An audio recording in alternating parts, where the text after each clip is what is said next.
Cette vidéo, on va faire une tier list sur les saisons de Ninjago. Vous pouvez voir là les différentes cases. Il y a nul, normal, bien, très bien, incroyable et S+. Et on va classer toutes les saisons de Ninjago dans l'ordre bien sûr. Et je vais vous donner mon avis sur chacune des saisons. Allez, c'est parti. On va commencer par l'épisode pilote. Le début de Ninjago, le début de la légende de Ninjago. Un épisode qui dure 45 minutes, qui est court, mais qui est vraiment rempli de scènes d'action. Personnellement, l'épisode pilote, pour moi, il est dans la case bien. Et là, on passe à la saison 1 de Ninjago, qui est vraiment pour moi sous-cotée. Il se passe vraiment beaucoup de choses dans cette saison avec Pitor, la légende du ninja vert. On sait pas c'est qui ninja vert. Garmadon qui revient. Pitor qui veut prendre les 4 lames pour réveiller le grand dévoreur. Il y a vraiment plein de choses dans cette saison. Et pour moi, cette saison est très bien. Une saison vraiment avec beaucoup de rebondissements, beaucoup de révélations. Les épisodes où les ninjas, ils avaient leur vrai potentiel. Les ninjas, ils avaient minimum un épisode pour eux dans la saison. Et le développement des personnages est très bien, comme Nya, Samouraï. Une très bonne saison. Maintenant, on passe à la saison 2, qui est pour moi du même niveau que la saison 1. J'ai bien aimé les 8 premiers épisodes un peu filler, où on voyait les ninjas un peu faire leur vie, et surtout c'était l'entraînement de Lloyd, où les ninjas ils allaient dans le passé. C'était vraiment très bien, j'ai bien aimé tout ça, et après surtout la bataille avec Overlord, et Garmadon, Lloyd qui se transforme en maître du Spijitsu suprême, les musiques, les scènes, tout ça c'est légendaire, et pour moi du coup cette saison elle est en très bien. Et la saison 1 en fait je la mettrai pour moi en incroyable. Voilà. Maintenant, on va passer à la saison 3. La saison 3, personnellement, je la mettrais en vrai en normal. Mais il y a l'épisode 8, le ninja de Titan qui existe. Et cet épisode change beaucoup de choses. La musique, la scène, il y a tout qui est bien. Et pour moi, cet épisode met la saison en bien. Mais pour moi, sans l'épisode 8 de la saison 3, la saison serait en normal. Maintenant, on va passer à la saison 4.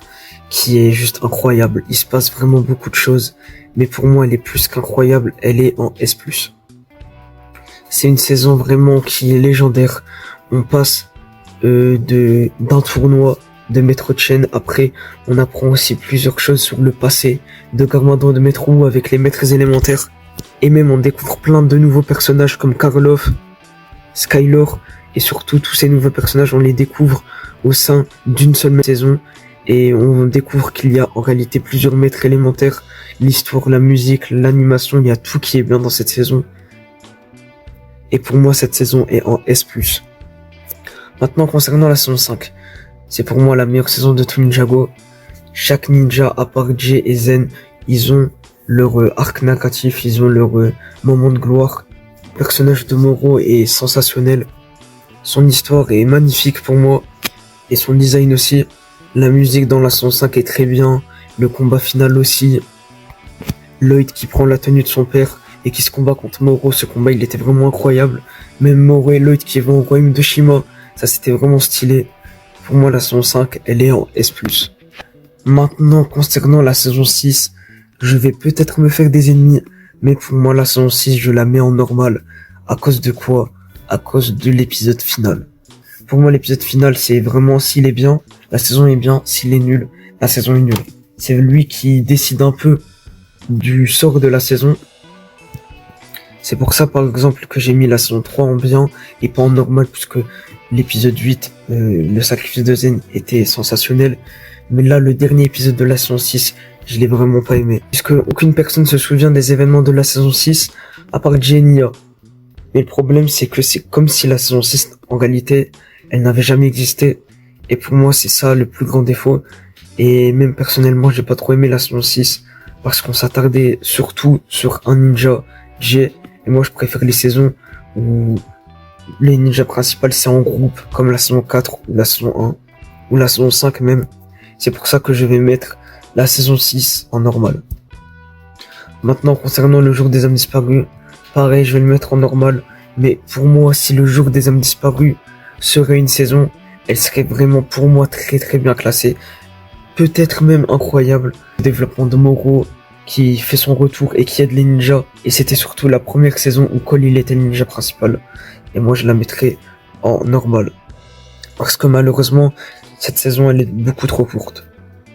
Maintenant, concernant la saison 7, je l'ai particulièrement appréciée, surtout par rapport au personnage de Kai, qui a pris en maturité dans cette saison, qui se combat contre son père, qui fait la recherche pour retrouver ses parents, et au final, il réussit à retrouver ses parents. Les personnages des jumeaux du temps, avec leurs flashbacks et tout, on les prend vraiment au sérieux, leurs pouvoirs qui sont très très forts. Mais pour moi, la saison 7 est en S+, surtout que dans cette saison, il y a tous les ninjas qui ont un moment de gloire ou qui a un impact dans l'histoire, pas comme la saison 6 où il y avait surtout Jay et Nya. Et pour moi, la saison 7 est en S+. Maintenant, on va passer à la trilogie Oni, la saison 8, 9 et 10. La saison 8, c'est clairement incroyable. Je sais même pas pourquoi j'ai besoin de me justifier. Garmadon de retour, le personnage de Harumi qui est sensationnel. Lloyd, qui a un très bon développement. Malheureusement, par exemple, Kai et Jay, eux, sont pas vraiment principaux dans la saison. Mais Cole, Zen et Lloyd, eux, ils ont vraiment un très bon développement dans cette saison. On demande où est Maître Wu, et quand on découvre que Maître Wu est en réalité l'enfant, on est tous choqués. Cette saison est pour moi incroyable.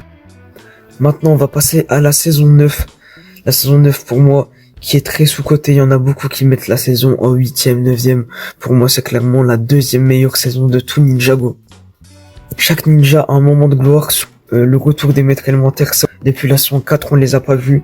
Ils ont fait peut-être quelques apparitions, mais là, on les voit dans un rôle vraiment principal. Surtout Skyler, elle avait vraiment un rôle principal dans la saison 9, quand elle a contrôlé le Titan Oni. Ça m'a surpris de revoir Skyler avec un rôle principal. Je pensais qu'on allait la voir de temps à autre, et vraiment pas avec un rôle aussi principal qu'elle a eu dans la saison 9. Et même le discours que Lloyd il a fait à Ninjago City, c'est pour moi l'un des meilleurs moments de tout Ninjago. Et bien sûr, comment ne pas parler de la saison 9 sans parler de son dernier épisode, qui est magnifique. Le combat Garmadon-Lloyd, c'est pas juste un combat où il se frappe, c'est un combat où Lloyd, il comprend qu'il est moins fort que Garmadon, donc il essaye de juste éviter ses coups, et il gagne le combat comme ça par l'intelligence. Et même Garmadon qui nous tease Léonie, on est vraiment hypé pour la suite de la saison de développement de Maître Wu. Ça faisait longtemps qu'on n'avait pas Maître Wu aussi principal dans une saison. Et pour moi, la saison 9 est en S+. Maintenant, concernant la saison 10, 4 épisodes. 4 épisodes intenses, surtout les deux derniers, avec le sacrifice de Cole, Kai qui reforge les armes, le combat final, et là, la discussion légendaire entre Lloyd et le premier maître du Spinjitzu. Pour moi, ça aurait dû être là, la vraie fin de Ninjago. Lloyd qui bat le plus grand des mâles, qui est le Oni, et qui finit même par discuter avec le premier maître du Spinjitzu. Son développement, pour moi, et à son paroxysme à la saison 10, et même si ça dure seulement 4 épisodes, pour moi je la mets en très bien, et du coup vous le comprenez, pour moi si la saison 10 aurait duré 10 épisodes comme la 8 et 9, elle serait peut-être en S+.